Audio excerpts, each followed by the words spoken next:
All right, shot of the day falls on Mr. Daniel Abondes. Thank you. Damn.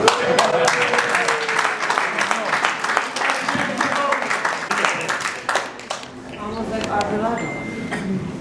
You got this, man. You got it, brother. Alright, you guys, I want to touch up on two things. So two things I wanted to speak on because this is what I kind of going through in my life. You know, it's gonna have to do with positive role model and addiction. So I guess I'm gonna start by saying this. I don't know, I must have been like 4 or 5 years old, and I remember I couldn't put my shoes from left foot to the right foot. You know, I had a problem with doing that shit as a kid. So what my mom did was she took her red nail polish and she put a red dot on every single shoe on every single left side of the shoe, so that I could remember to put that shoe on the left side. And it worked, obviously. But I say that to say this is growing up, we look for guidance and to be taught how to move. And right here at Homeboys, I came here because I didn't know who I was or how to be myself. I really didn't know anything about me, to tell you the truth. But in order for me to figure out who I was, I also had to let go of the drugs. Because the drugs had me blind to like reality, numb to my feelings, hiding from everything, in a deep psychosis. I mean, and so I'm still struggling with addiction today, you know. I don't know, I had about like 9 months clean last month.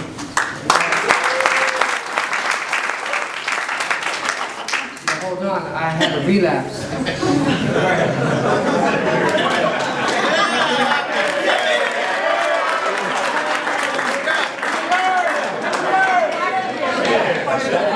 I had about a beer and a half and I threw up everywhere.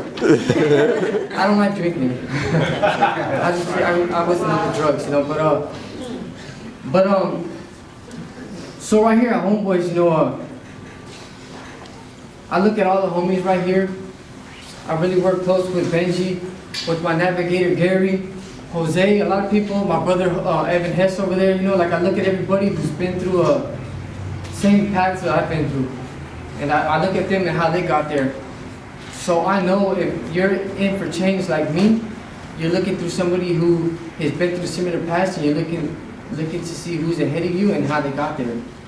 So being a positive role model in this place and watching how you move is going to dictate on how the people that are coming here looking for guidance find themselves. So whether you know it or not, we all have a responsibility in here. There's always somebody looking at us and watching how we move to get to where we're at. So each one, teach one will be our thought of the day. But also, I wrote a letter to when I was in rehab to my addiction. So before I end this, I just want to read this with you guys. It's called I Surrender. It goes, I remember the night I met you. I knew my life would never be the same. And sure enough, it never was. With help from you, my mom and I were able to build a bond as if no one could ever break it. See, in my addiction, my first time I ever got high was with my mom when I was 14 years old. And I don't blame her, she was in her addiction. But after that, my life was never the same. So I'm going to continue on for this so you guys understand where this letter was going to. When I was down, you would lift me up.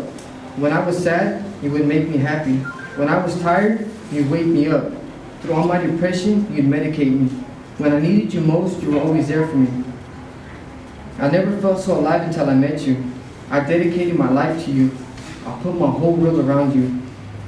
I put you before everything. I pushed away my family and everyone that really loved me the most, just for you. You had me by my balls and completely blind to reality. And I would do whatever it takes to have you. Cheat, rob, steal, and kill for you. You turned me from a good kid to a scumbag. You robbed me from my dreams. You turned me from handsome to ugly.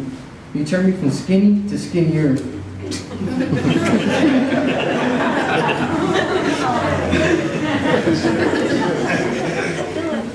You made me unreliable and untrustworthy.